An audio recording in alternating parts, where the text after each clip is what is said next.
ओम शांति। आज 18 जुलाई 2022 के बाबा के अनमोल मधुर महावाक्य सुनेंगे। और आज की मुरली में बाबा कहे, बच्चे तुम्हारे बुद्धि में ये एम ऑब्जेक्ट क्लियर है कि तुम्हें कहाँ जाना है। पहले मुक्ति धाम जाना है और मुक्ति धाम के बाद जीवन मुक्ति धाम में जाना है। मुक्ति धाम में जाने के लिए श्रीमत है और संग तोड़ एक संग जोड़ना है, अर्थात एक बाबा के संग ही बुद्धि का योग जोड़ना और धीरे धीरे साइलेंस की ओर स्वयं को ले जाना, क्योंकि तभी साइलेंस की दुनिया में जा सकेंगे। दूसरा बाबा कहे, मुक्ति धाम के बाद है जीवन मुक्ति धाम। जीवन मुक्ति धाम में जाने के लिए नजर से निहाल होना आवश्यक है। जब सतगुरु परमात्मा की नजर से निहाल हो जाते हैं, तब जीवन मुक्ति धाम में जाना सहज हो जाता है, क्योंकि बाबा आए ही हैं हम बच्चों को जीवन मुक्ति का वर्षा देने के लिए। तो जिन पर प्रभु की नजर पड़ती है वह आत्माएं निहाल हो जाती और जीवन मुक्ति का वर्षा सहज प्राप्त कर सकते हैं। सुनते हैं बाबा के मधुर महावाक्य। ओम शांति। मीठे बच्चे, अभी तुम बाप की नजर से निहाल होते हो। निहाल होना अर्थात स्वर्ग का मालिक बनना। आज की मुरली से प्रश्न है, और संग तोड़ एक संग जोड़, इस डायरेक्शन को अमल में कौन ला सकता है? उत्तर है, जिनकी बुद्धि में एम ऑब्जेक्ट क्लियर है। तुम्हारी एम ऑब्जेक्ट है मुक्ति धाम में जाने की। उसके लिए शरीर से भी बुद्धि योग निकालना पड़े। टॉकी मूवी से भी परे साइलेंस में रहने का अभ्यास करो, क्योंकि तुमको साइलेंस अथवा निर्वाण में जाना है। आज की मुरली से पहले गीत बजा है, जले न क्यों परवाना। ओम शांति। बच्चे जानते हैं हम किसकी नजर के सामने बैठे हैं। तुम अपने पारलौकिक परमपिता परमात्मा की नजर के सामने बैठे हो। तुम जानते हो, इस बाबा की नजर के सामने आने से हम 21 जन्म स्वर्ग का वर्षा पाते हैं। बाबा की नजर के सामने आने से ही 21 जन्म स्वर्ग का वर्षा पाते हैं। कभी कोई साधु संत के पास जाते हैं तो कहते हैं, यह तो नजर से निहाल कर देते हैं। अब नजर से निहाल का अर्थ तो तुम ब्राह्मणों के सिवाय कोई समझ नहीं सकते। नजर के सामने अब तुम बैठे हो। हम सभी आत्माएं बाबा की नजर से निहाल होते हैं। बाप की नजर में बच्चे, बच्चों की नजर में बाप है। बच्चे निहाल होते हैं बाप की नजर से। बाप से ही वर्षा मिलता है। तुम हो बेहद के बच्चे। तुम नजर के सामने बैठे हो, बरोबर 2 अक्षर सुन रहे हो। मुझे निरंतर याद करो तो तुम निहाल हो जाएंगे, अर्थात स्वर्ग के मालिक बन जाएंगे। बाबा को निरंतर याद करके निहाल हो जाएंगे, अर्थात स्वर्ग के मालिक बन जाएंगे। बरोबर सेकंड में नजर से निहाल कर मुक्ति और जीवन मुक्ति दे देते हैं। वह है निराकार परमपिता परमात्मा। जानते हैं ये हमारे बच्चे आकर बने हैं, जिनको पक्का निश्चय है कि हम परमपिता परमात्मा की संतान है। वह जरूर स्वर्ग के मालिक बनेंगे। नजर से निहाल भी होना है और स्वर्ग के मालिक भी बनना है। स्वर्ग में है बादशाही। यहाँ सब नर्क के मालिक है। इस दुनिया के अंदर तो सब नर्क के मालिक है, अर्थात नर्क के निवासी है। उसमें भी नंबरवार पद है, नर्क में भी तो नंबरवार पद है। भल अभी राजाई नहीं है, परंतु वह भी दिल में समझते हैं ना कि हम जयपुर के मालिक थे।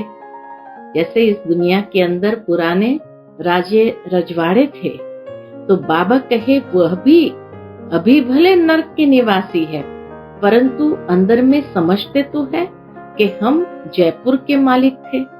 लिखते भी है महाराजा ऑफ जयपुर, महाराजा ऑफ पटियाला।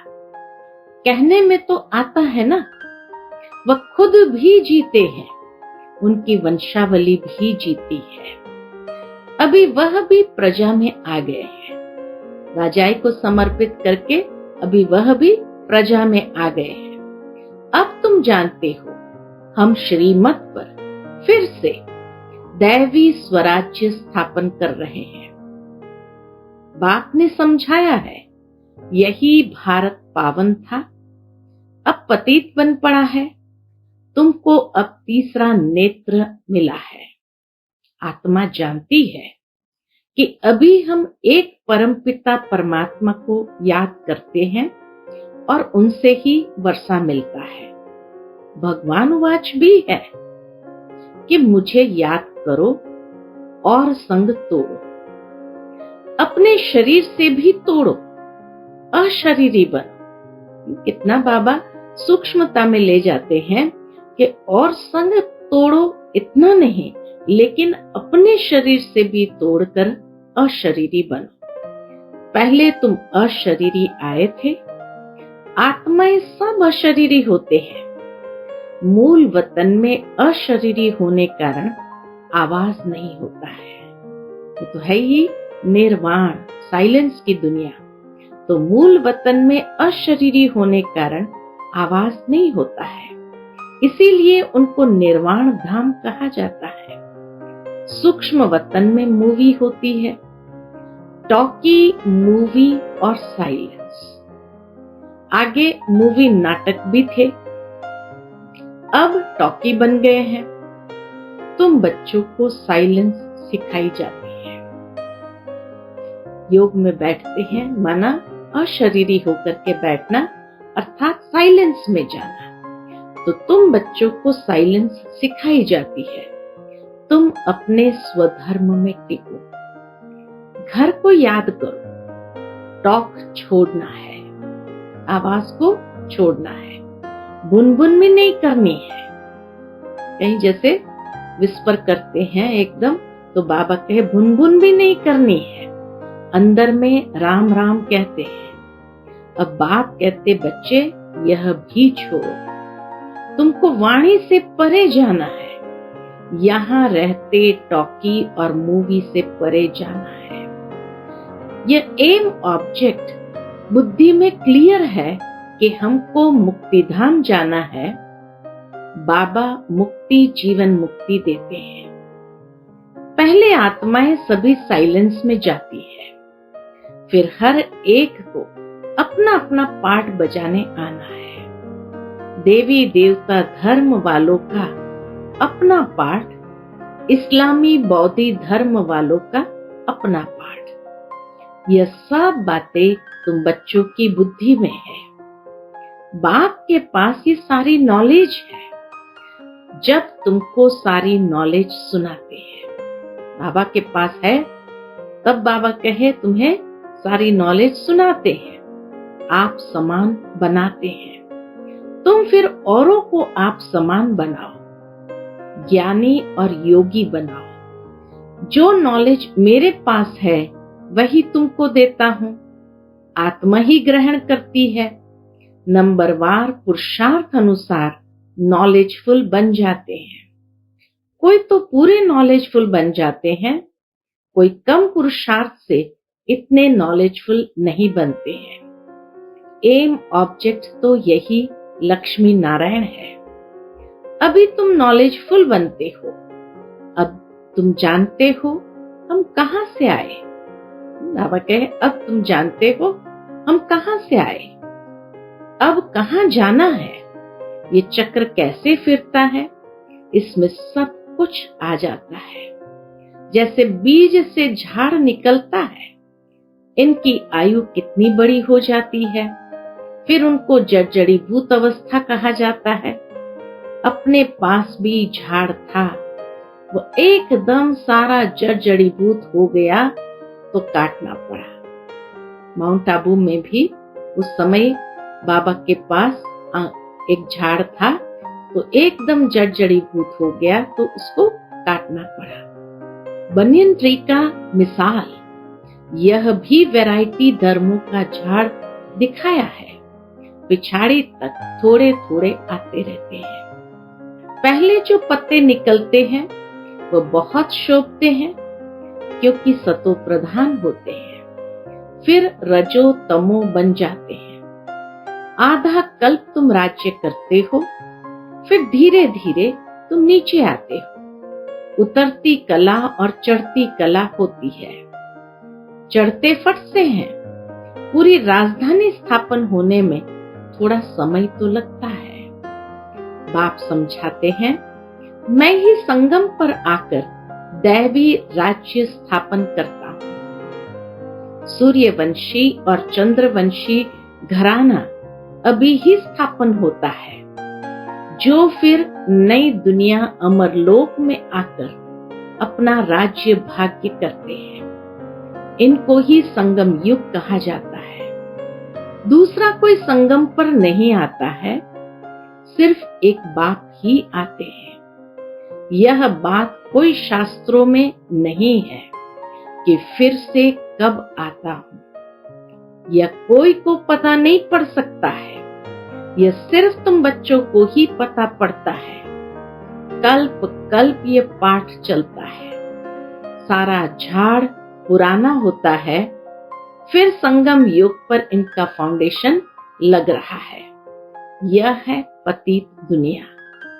सतयुग है पावन दुनिया। गाते भी है कि हम पतितों को पावन बनाने के लिए आओ। अब सभी पावन बन रहे हैं, फिर जब आएंगे तो पावन ही होंगे। पावन बन जाएंगे, फिर जब नीचे उतरेंगे तो पावन ही होंगे, परंतु सबको इकट्ठा तो नहीं आना है। बाप कितना अच्छी रीति समझाते हैं। अभी यह प्रिंसिपल बैठा है, शिव बाबा प्रिंसिपल बैठा है, तो क्यों न ये नॉलेज सबको देनी चाहिए, तो सब जान जाए कि वर्ल्ड की हिस्ट्री ज्योग्राफी क्या है, ये कैसे रिपीट होती है। यह किसको पता नहीं है, गॉड इज वन और कोई क्रिएटर है नहीं। न ऊपर कोई दुनिया है, न नीचे कोई दुनिया है। यह जो कहते हैं आकाश पाताल, ये सब गपोड़े हैं। समझते हैं स्टार्स के ऊपर भी दुनिया है। दुनिया के लोग समझते हैं स्टार्स के ऊपर भी दुनिया है, परंतु वहां किसी की राजधानी नहीं है। बाबा प्रिंसिपल बच्चे को भी कहते हैं कि जो अच्छे स्टूडेंट्स हैं उनको यह हिस्ट्री ज्योग्राफी समझाओ।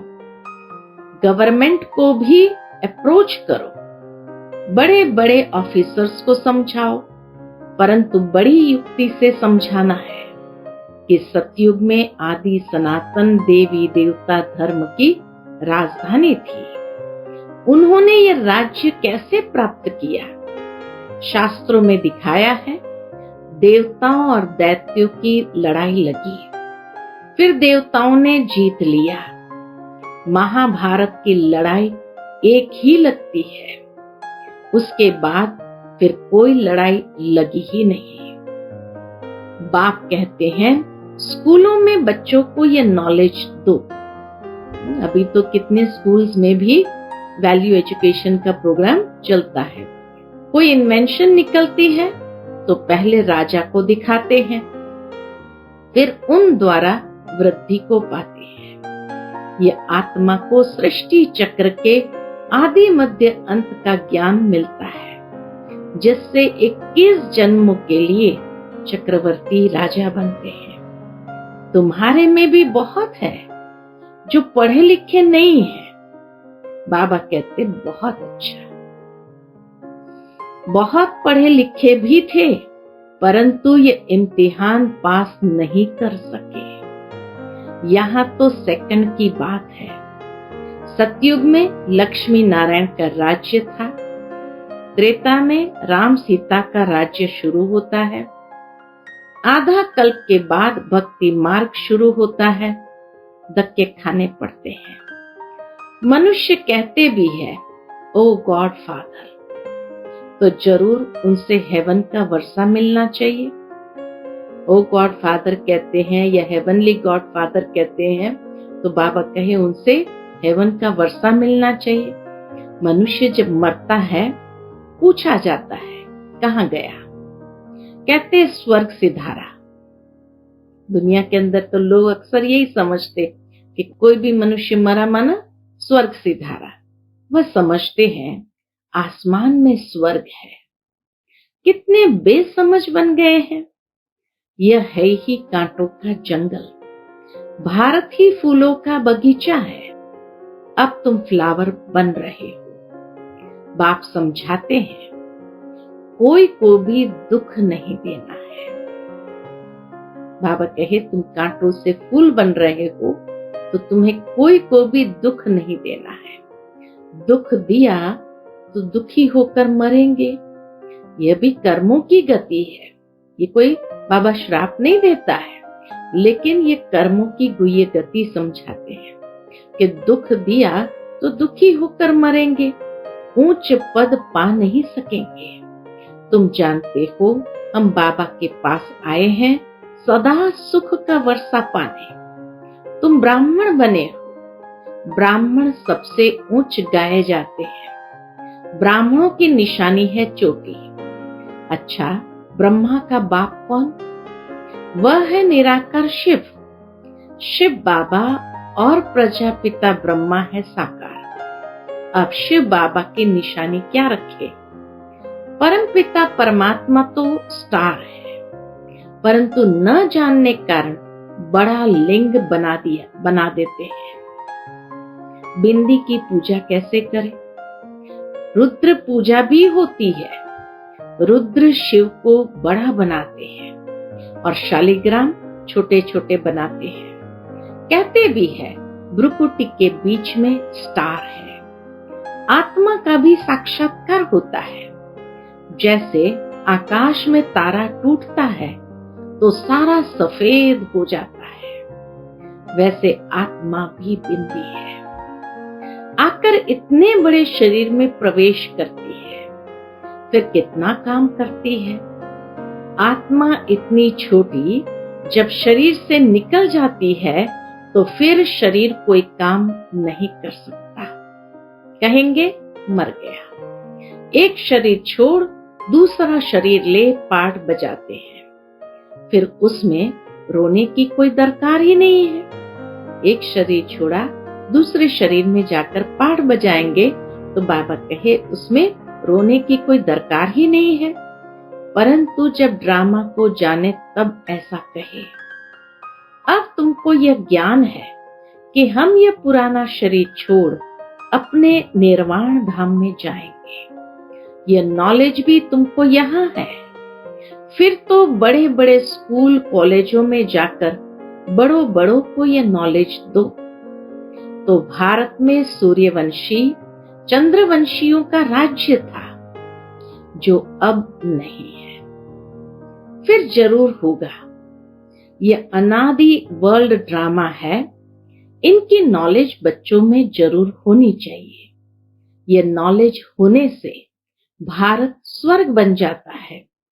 अभी नॉलेज नहीं है तो भारत क्या हो गया? कंगाल है। फिर इस नॉलेज से भारत को स्वर्ग बनाते हैं। क्यों न बच्चे भी यह नॉलेज लेकर हेवन के लायक बने? तुम भी बनो। बाबा का आज विशेष इशारा है कि छोटे बच्चों को भी यह नॉलेज जरूर पढ़ाओ।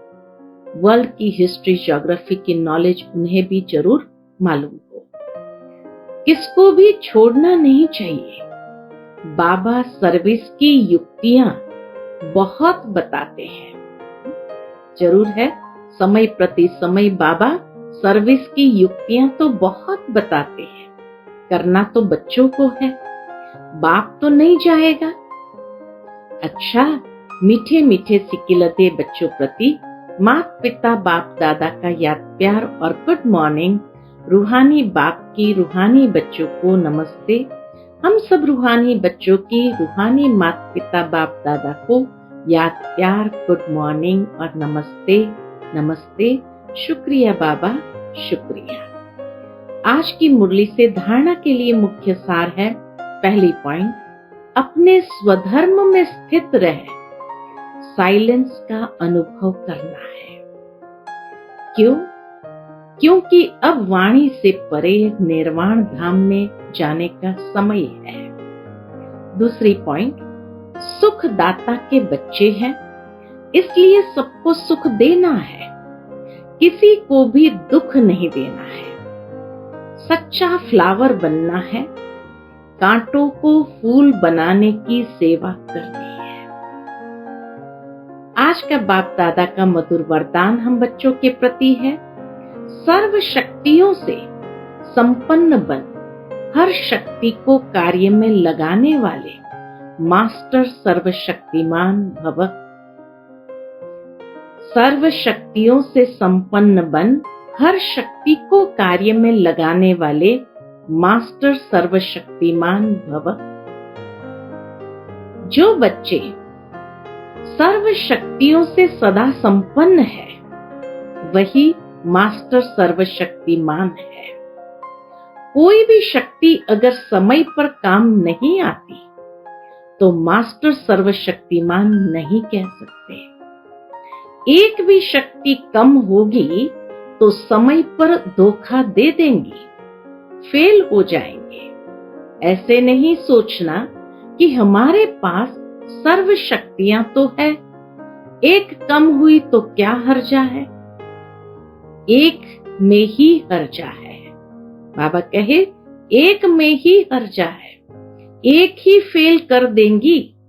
इसलिए एक भी शक्ति कम न हो और समय पर वह शक्ति काम में आए, तब कहेंगे मास्टर सर्वशक्तिमान। आज का स्लोगन है, प्राप्तियों को भूलना ही थकना है, इसीलिए प्राप्तियों को सदा सामने रखो। प्राप्तियों को भूलना ही थकना है, इसीलिए प्राप्तियों को सदा सामने रखो। क्योंकि प्राप्तियां याद रहेगी तो उमंग उत्साह में रहेंगे, सदा खुशी में रहेंगे और कभी थकावट अनुभव नहीं होगी। मातेश्वरी जी के अनमोल मधुर महावाक्य सुनेंगे। जब हम ओम शब्द का उच्चारण करते हैं तो ओम का अर्थ है मैं आत्मा हूं और परमात्मा का बच्चा हूं। यह शिव नाम सिर्फ एक ही परमात्मा का है। इस शब्द पर बहुत ही मनुष्य ऐसा प्रश्न पूछते हैं, परमात्मा तो सारी दुनिया का मालिक अथवा बाप है, उसे फिर शिव नाम से क्यों बुलाते हैं? ऐसे प्रश्न पूछते हैं कि उसे फिर शिव नाम से क्यों बुलाते हैं। अब इस राज को दुनिया नहीं जानती। परमात्मा का नाम है शिव। क्योंकि दुनिया में अनेक धर्म है, तो हर एक धर्म वाले परमात्मा को अपना अपना नाम देकर बुलाते हैं। कोई गॉड कहकर बुलाएंगे, कोई खुदा, कोई अल्लाह, कोई फिर शिव कहकर बुलाते हैं। वैसे भारत में परमात्मा शिव के नाम से गाया हुआ है, तो सारी दुनिया विलायत वाले शिव नाम से परमात्मा को कैसे मानेंगे? अब इस पर समझाया जाता है। वास्तव में परमात्मा का नाम शिव है। वो ज्योति स्वरूप है। उनकी यादगार प्रतिमा शिवलिंग रूप में पूजी जाती है। सो भी खास करके भारत में पूजा ज्यादा होती है, क्योंकि परमात्मा का जन्म भारत खंड में हुआ तो जरूर इस देश का ही नाम पड़ेगा।